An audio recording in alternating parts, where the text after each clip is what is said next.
Jambo letu la leo ambalo likijulisha jambo linajulisha juu ya kuelekea katika mashindano makubwa zaidi ya Qur'ani tukufu ya mabara yote ulimwenguni.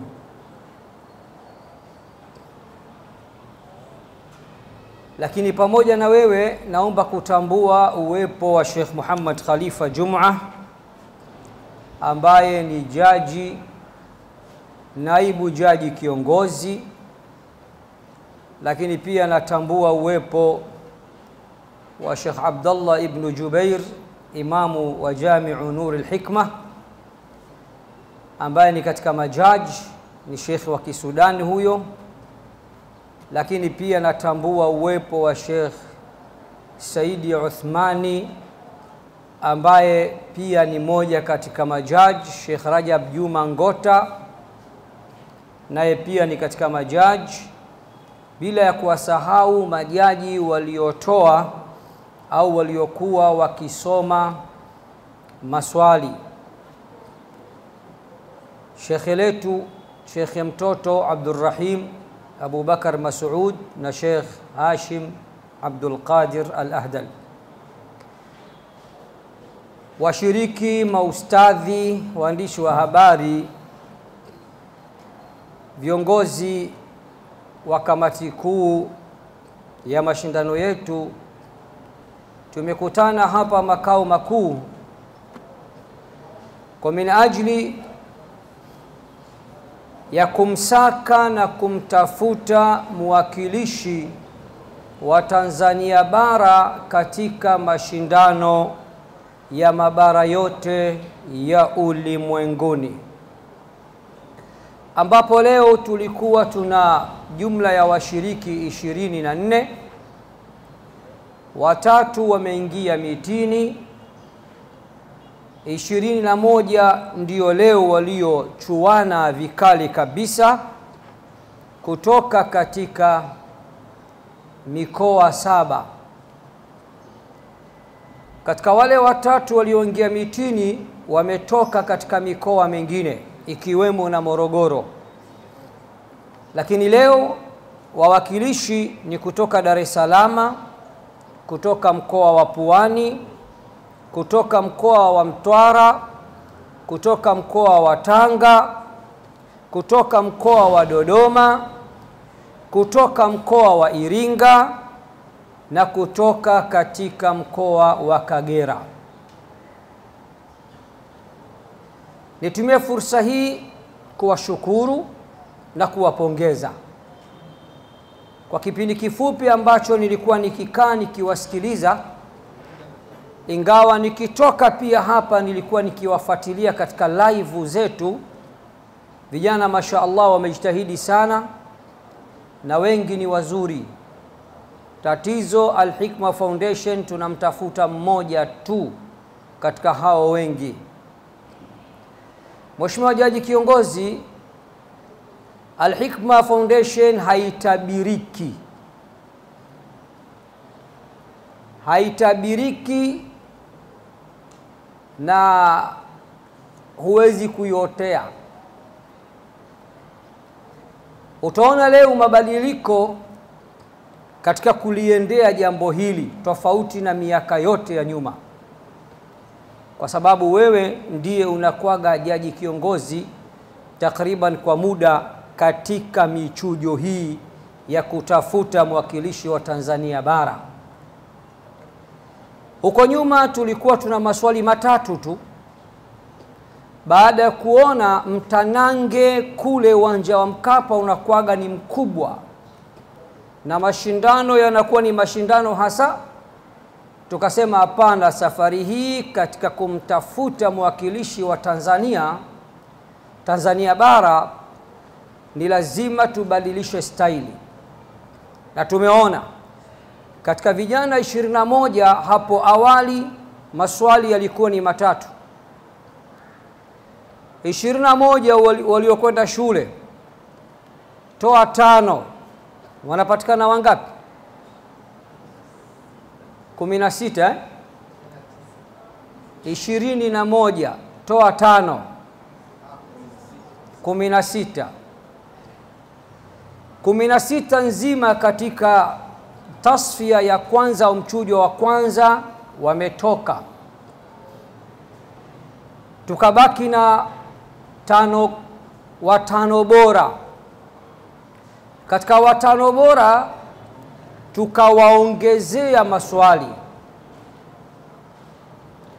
maswali yalikuwa ni 5 kama mlivyoshuhudia. Hatujawahi kukaa time kama hii. Hivi sasa ni saa 11 kasoro, hatujawahi kuanzia saa 1 asubuhi. Hili likijulisha jambo linajulisha kulifanyia kazi mafundisho au hadithi ya Bwana Mtume Muhammad sallallahu alayhi wasallam pale aliposema, inna Allaha yuhibbu idha amila ahadukum amalan an yutqinah, hakika ya Allah siku zote anapenda mmoja wenu anapofanya jambo alifanye kwa uzuri zaidi. Naweza kusema kwa Kiarabu bikulli diqqa.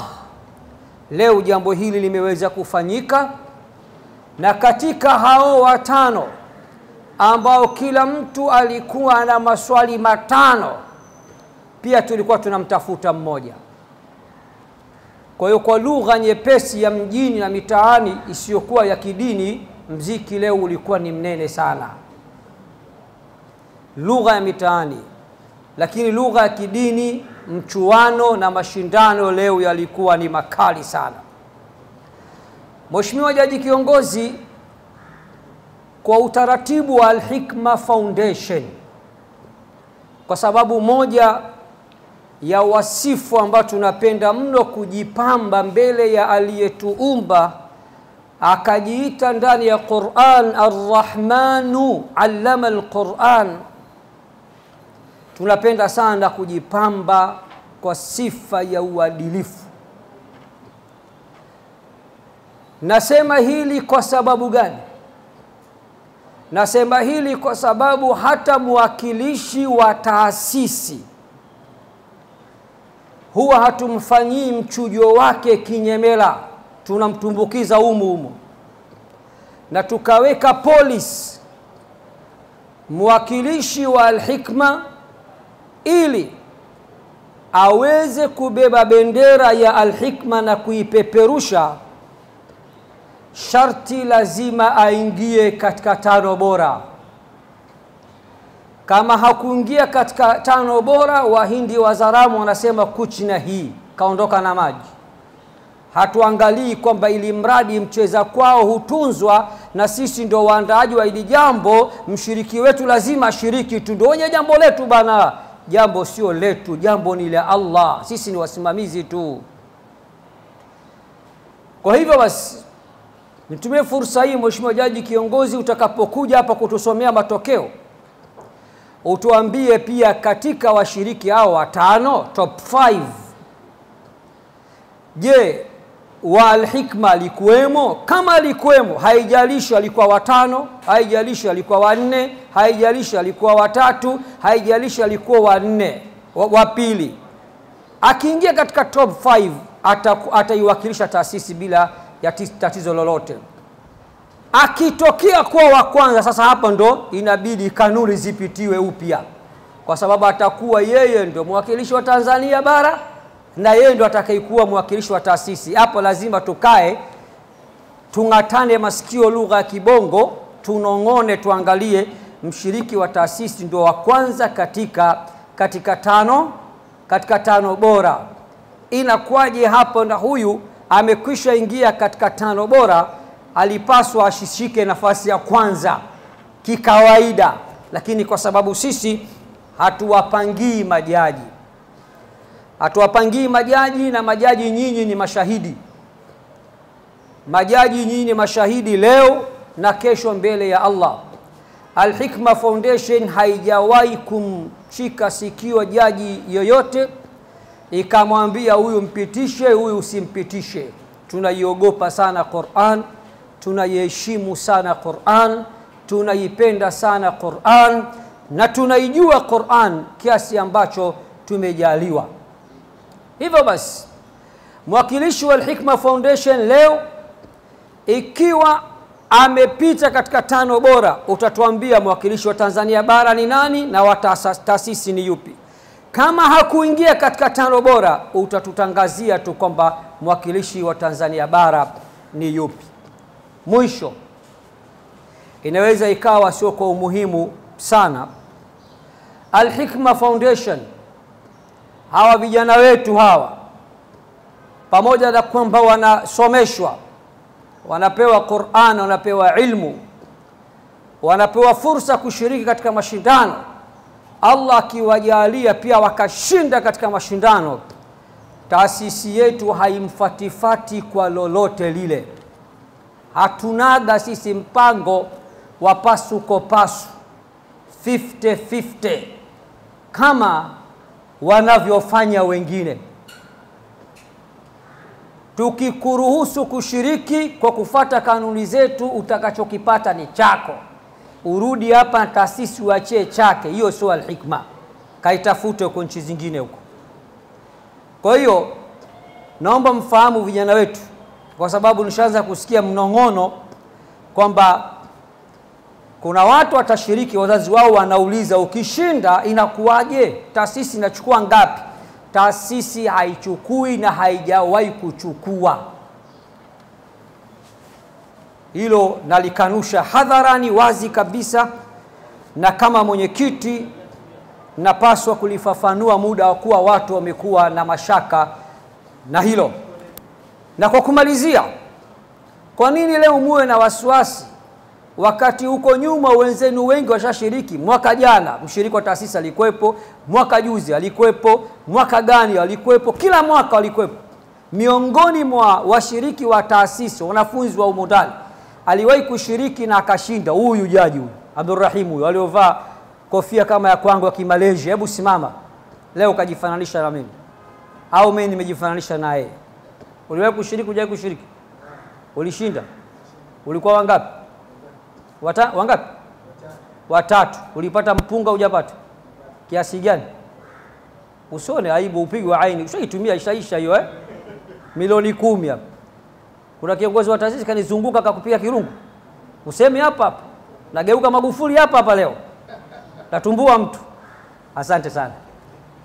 Baada ya kusema hayo, naomba radhi kwenu nyote, kuanzia meza ya majaji, washiriki, waandishi wa habari, kwa mapungufu yote ambayo yatakuwa yamejitokeza katika shughuli hii kwa namna moja ama nyingine.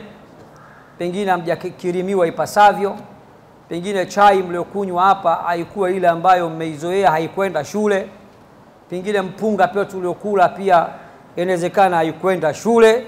Lakini ndio wanasema Waarabu, likulli shay'in idha ma tamma nuqsanu. Kiswahili kifupi kizuri akikosi kasoro.